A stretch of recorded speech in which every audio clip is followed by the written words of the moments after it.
Welcome to the Intellectual Freedom Podcast. Here we analyze politics, culture, technology, and society at large through the lens of critical thinking and open-mindedness, not demagoguery and partisan hyperbole. I'm Dr. David Hopkins, humanities professor, your host and guide. So without further delay, let's get started. I need to take a break from politics for just a moment. It's been such a whirlwind with these elections, but beyond the elections, there are still huge, important issues as the world continues to go on despite the politics of 2020. I want to read from you Amendment 1 of the Constitution of the United States. And some people ask me, why in the world do I read some of these basics? It's important we all remember these, and sometimes if you studied your history way back or your political science class years and years ago, it's important that we actually know the words to our Constitution. We know these historical documents. But the First Amendment of the Constitution says this, quote, "Congress shall make no law respecting an establishment of religion or prohibiting the free exercise thereof, or abridging the freedom of speech or of the press, or of the right of the people to peaceably assemble and to petition the government for redress of grievances," end quote. So the focus in this First Amendment on this podcast is freedom of speech. It's a cornerstone. It's a bedrock to our country. It's under attack right now. I see it as one of the most significant issues facing our democracy today.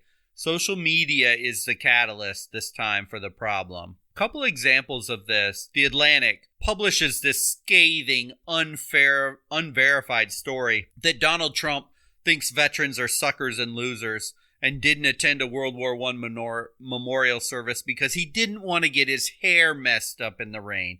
Yeah, the writer actually said that in the article, with over 20 times citing anonymous sources. And it just runs wild through the internet, through social media, with zero limitations or restrictions. And by the way, as I'm even podcasting right now, none of it has been proven true. None of the sources came out as being valid whatsoever, although many came out and said it was just a flat-out, utter fabrication.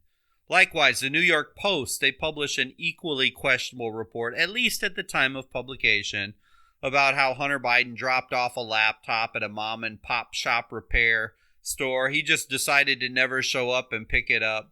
And so just because the owner decides randomly to check out the content, copy the hard drive, and then distribute the damning information, that conveniently fits the accusations of Biden's son's dubious business dealings. This story was squashed dead on arrival by the social media platforms, and all of the mainstream media refused to run any of it, citing that, quote, it needed to be verified. Ironically, this one that was squashed seems like there may actually be some truth behind the investigations. We'll see if any of it ever comes out. At the end of the day, in Washington, D.C., they're brilliant at covering up just about anything that gets anybody in the swamp in trouble whatsoever, because probably all of them are doing it at some level at different times. But the question remains, should both of these articles been squashed until they could be validated? Or should both of them just be allowed to run? Or should the platform even have the choice to choose?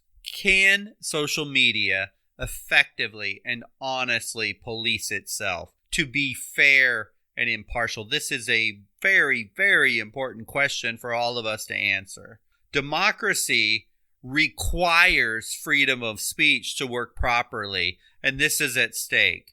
It's ironic that when the internet exploded on society, one of the most important things to come about was this idea that the traditional gatekeepers of publishing were dead and gone, and thank goodness the world is going to be free to express itself. Now, before I go on, I want to make sure we all understand what a gatekeeper is. In traditional publishing, let's just take a television, cable news. There's a producer and there's editors in the newspapers. And so the stories pour into these news outlets every day from all around the world. And a publisher makes the choice, Yeah, we want to run with this story. No, we're not running this one. Yeah, we're going to go here. Hold that one off for later. Basically, there's a group of people called gatekeepers that allowed information to be exposed to the public through their mediums. Now, of course, that just opens the gate to honesty and integrity and impartial distribution of the news. The internet was supposed to get rid of this. But it seems now, rather than getting rid of it, we now have new gatekeepers, the tech titans, and they may even wield more power than any of these prior gatekeepers could have ever dreamed of having. It's interesting because since the beginning of humans being human, we have always had this desire and this passion for discussion and debate. If we go all the way back to the Greeks, the agora was this public space in the center of the cities, and it's the best representation of the people's desires to accommodate the social political order of the polis. There were philosophers and politicians and merchants and religious leaders, and citizens would gather daily to hear debate and conversation about important topics, to get the news across life in Athens. Then centuries later in Rome, the Forum was the center of day-to-day life. It was the gathering place. It was the place where triumphal processions of when conquering heroes of the Roman legions would come home. Elections would happen there. It was the venue for speeches, for criminal trials, even gladiatorial matches, and this nucleus of commercial affairs. It was the teeming city center of Rome, and it's often been called the most celebrated meeting place in the world, and even in the entirety of human history. As time evolved from ancient civilizations, we get to a point where technology takes us to a new level, and we see the advent of the printing press. And with the printing press, we see two major types of print that become the vehicle for debate: pamphlets and newspapers. Of special note for the American Revolution, pamphlets were one of the most important conveyors of these ideas in the middle of this imperial crisis. They were often written by elites, and they used pseudonyms, and they were published by booksellers. Have long been held by historians as the lifeblood of the American Revolution. There's actually a couple that you can still read them all bundled together today. There was Thomas Paine's Common Sense, or John Dickinson's Letter from a Farmer in Pennsylvania. These are just two of the more famous ones. And these were driving the resistance forward. They were putting out opinion against the status quo that the British wanted everybody to believe. Then we move on even later into the 1920s, the editorial page is born, and you get these dueling opinions for and against a position. They're laid out side by side in a newspaper, and they're clearly labeled opinion versus news. So you would literally turn to the opinion section of a paper, and you knew you could get these dueling debates on an issue. By the 1950s, Americans love this so much it's embedded in the New York Times, Washington Post, Los Angeles Times, because we love to debate different opinions. Then even with CNN, we moved to the 1990s, and this political opinion becomes very popular on television. And yeah, the huge downside on this, cable news lobbied Congress incessantly and threw tons of dollars at them. And they got the fairness doctrine removed. And I've talked about this in the past, where basically the removal of the fairness doctrine allowed cable news to become as biased as they are today. But the fact remains in our discussion today that Americans have always loved debate. Now, everything's coming to a head with free speech in the latest forum, the latest agora, the latest iteration of newspapers and cable news, and it's online and it's the internet. And so now we're talking about the debate over Section 230 of the Communications Decency Act of 1996. And if you watch news at all, you've probably heard this Section 230. It's only about 25 words long in sum, but it holds profound power. This podcast will discuss it and give potential outcomes and what this would mean for our free society, an open society that allows opinion and free speech. You need to pay attention to this, as the concept of biased news and free speech and free expression online, it literally might be at stake here when we look at this debate over Section 230. So let me read to you the language inside of Section 230. Quote, protection for Good Samaritan blocking and screening of offensive material. 1. Treatment of publisher or speaker. No provider or user of an interactive computer service shall be treated as a publisher or speaker of any information provided by another information content provider.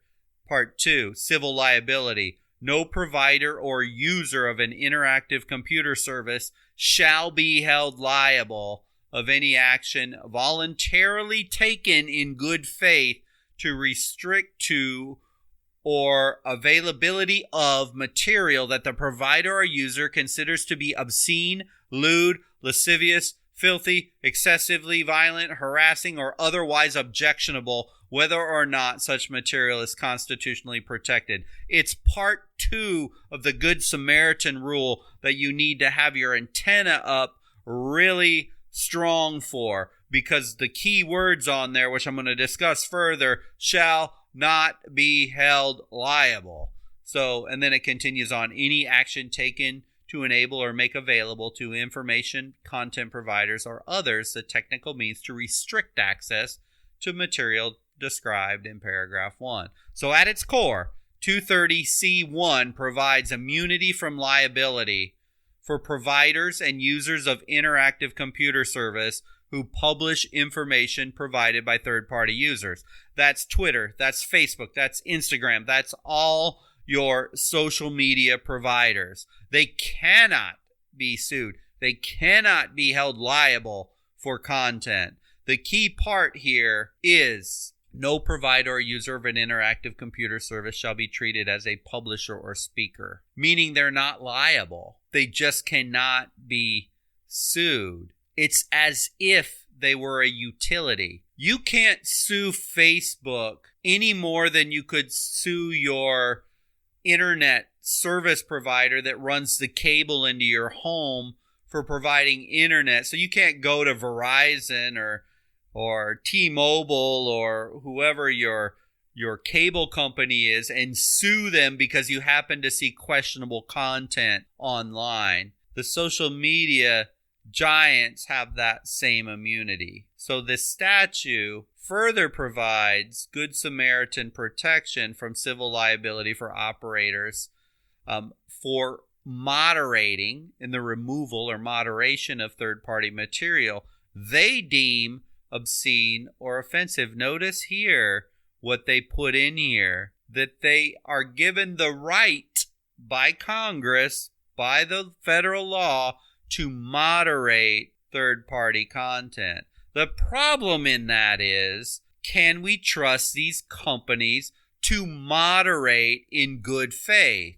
Most people would say no, and it's not just the conservatives. Liberals just don't trust them either. But this is important, as the law didn't say, let it all ride and don't moderate content. Just make it the wild, wild west where anything goes all the time. The government wanted them to make their quote-unquote best effort as a Good Samaritan law. It's kind of similar if you see someone choking in a restaurant and you help them do and you need to perform mouth-to-mouth resuscitation, but you're unable to revive the person and they die. A Good Samaritan law says that you can't be held liable for trying to save somebody's life. And they put this Good Samaritan clause in place for these tech companies. Hey, do the very, very best you can to make sure you moderate this content. So to really understand Section 230, we have to actually go back to the 1950s. And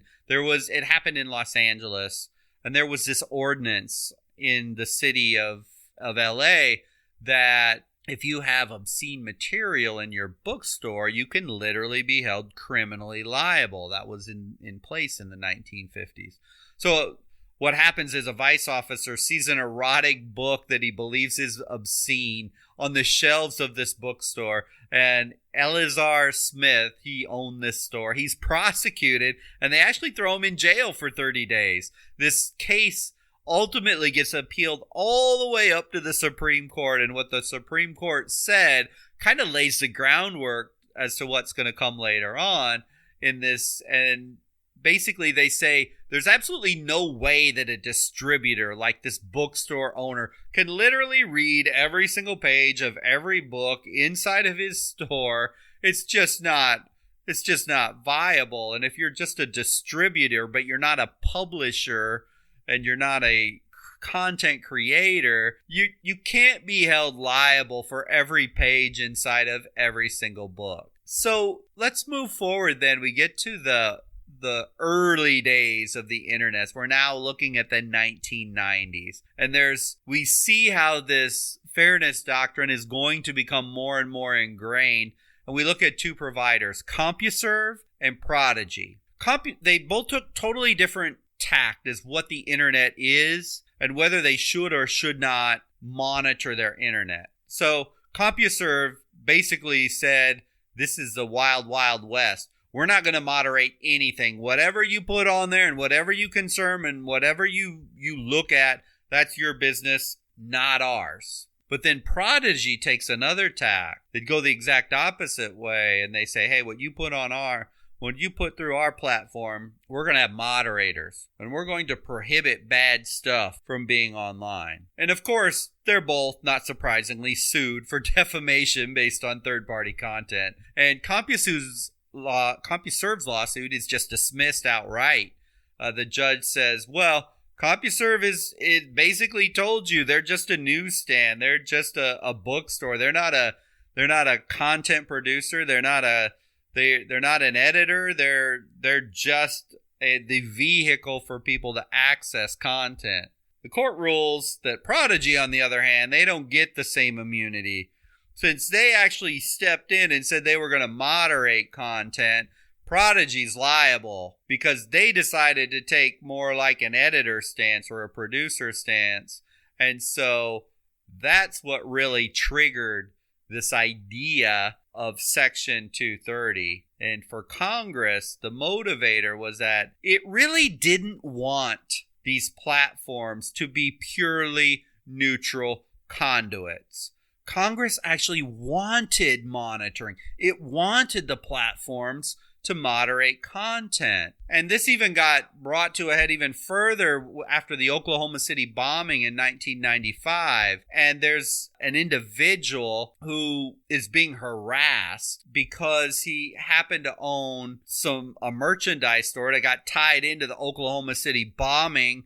And his information got published online, and he was just harassed mercilessly. Harassed so much that the guy ended up on psychiatric medication. The case, actually, Zoran versus America Online, was the first case ever decided, and it set this precedent for 230. So there's always been this problem with online, this balance that we have to strike between the ability to speak freely online and real harms and real danger that people or the society can suffer. Flash forward to 2016 election and people seeing Section 230 as something with a partisan political bent that favored one party over another. You have the Nancy Pelosi's of the world arguing that the platforms are not moderating content enough.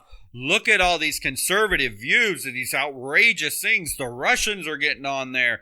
You need to step up. You need to do a better job of silencing this conservative stuff. It's just outrageous. Which stands to reason that the Nancy Pelosi types of the world in general would want that, because in general, social media, let's face it, is much more on the liberal spectrum of things. And definitely, if you're a liberal and you want to win elections, if you could convince those powers that be in the tech companies to censor that side more but leave their side alone, politically speaking, I mean, it's a win for the liberals for doing such a thing. It's a lose for the country, but for them, it makes sense. A lot was also driven by the propaganda and fake news because we know foreign governments are appearing on social media and the platforms of a country to attempt to influence, to sow discord in countries. And yeah, the Russians and the Chinese do it,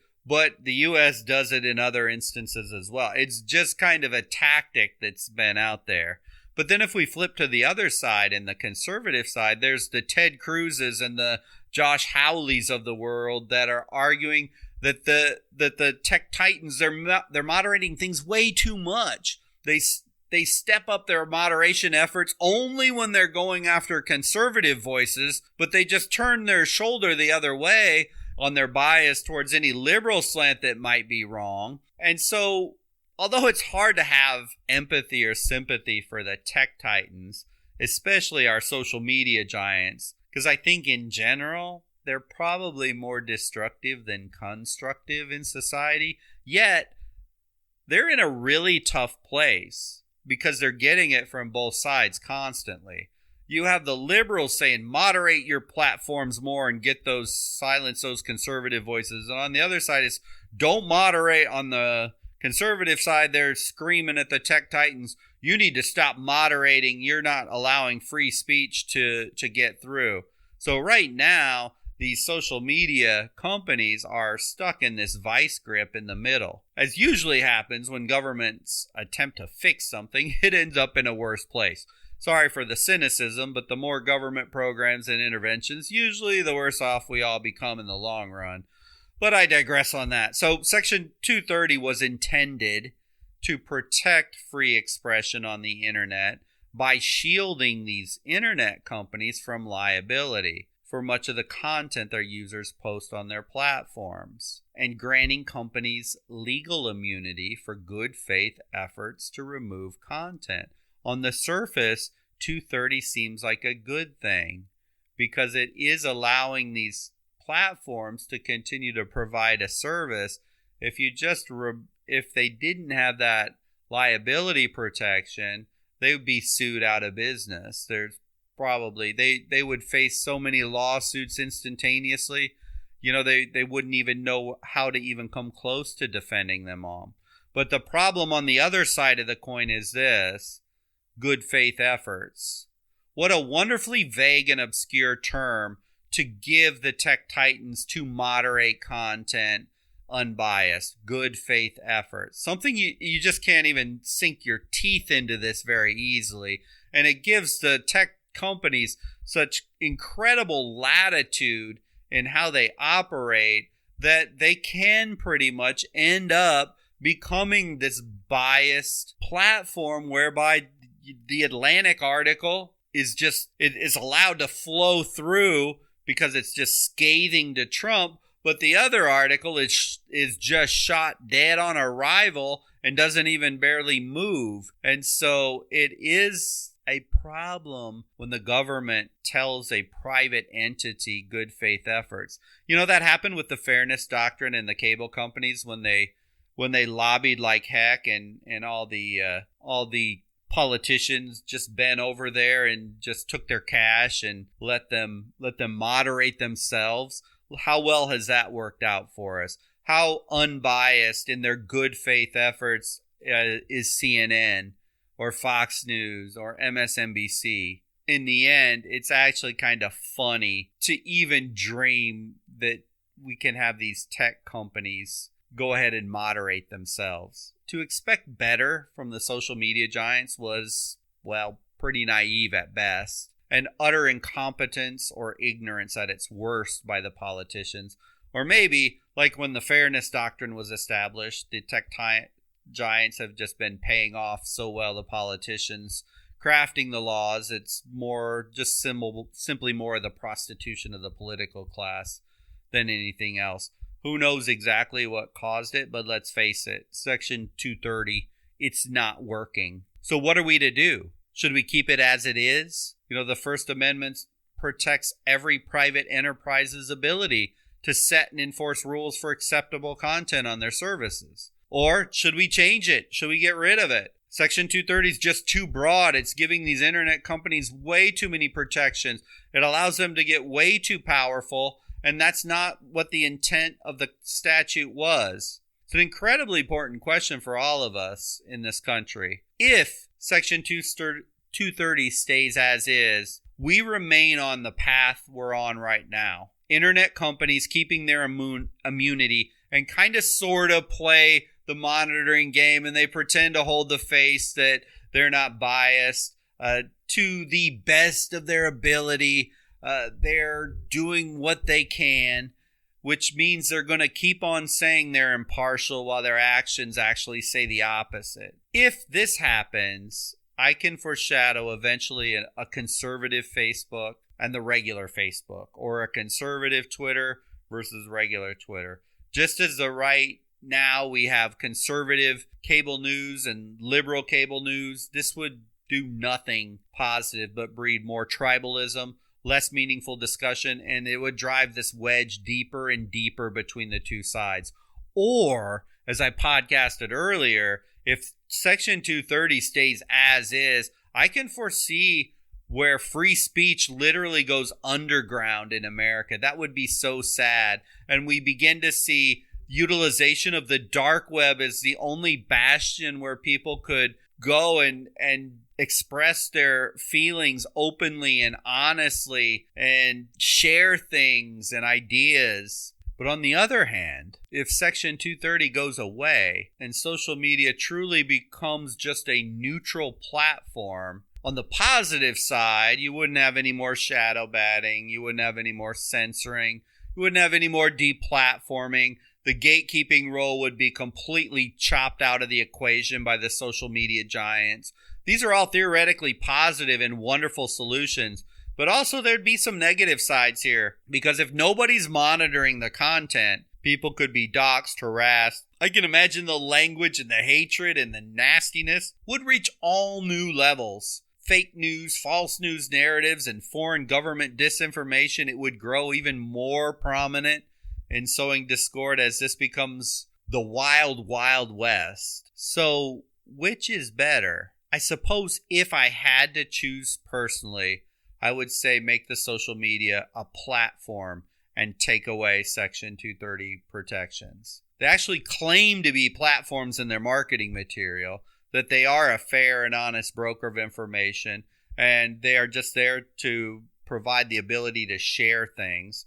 This is what they say, not what they always do. Freedom of speech must be protected at all costs, and without it, we are not a democracy. We're on the verge of a dictatorship. Yet, I don't think the black and white approach is necessarily right. I believe the fairness doctrine, or a new version of it, would be the best, whereby all sides are required to be equally allowed, and big tech CEOs are not allowed to be mini dictators, making sure their views are piped through to the masses and others are muffled. I think there must be a way to say we're going to monitor any type of hate, any type of, threats, physical violence, making sure child pornography or selling illicit drugs or those type of things. There has to be some type of a common ground that can be reached where the moderation doesn't stretch into political opinions, but rather focuses on safety of society type things. This should not even be a liberal or a conservative issue. One cannot honestly call themselves a liberal if they believe in shutting down free speech. Conservatives, likewise, need to be able to listen to the other side. It is an American thing, not a liberal or conservative thing. One fact is certain: if the country can't get its arms around freedom of speech online, which is the way most communicate now, the very first amendment of our Constitution will erode to nothingness. Censorship and gatekeeping have done nothing more than shift from mainstream media to the tech titans, and eventually freedom of thought is lost. And without freedom of thought, democracy dies. Let's just be honest. One of the chief content evaluators, or whatever the title is, at Facebook is a former Hillary Clinton campaign surrogate. So come on.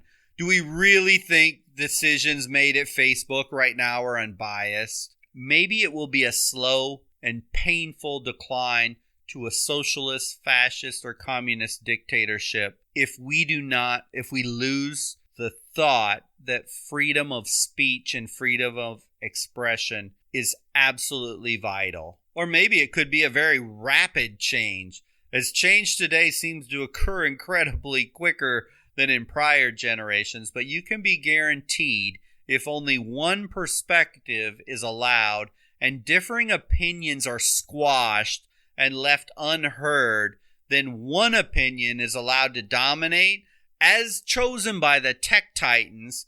This is a sick type of communism if this happens. And if this does happen over whatever period of time, democracy will die. It won't die from a shotgun or a gunshot, but from a 25-word statement in an FCC document. Freedom of speech is critical to our democracy, and we either need to change this Section 230 or flat out get rid of it.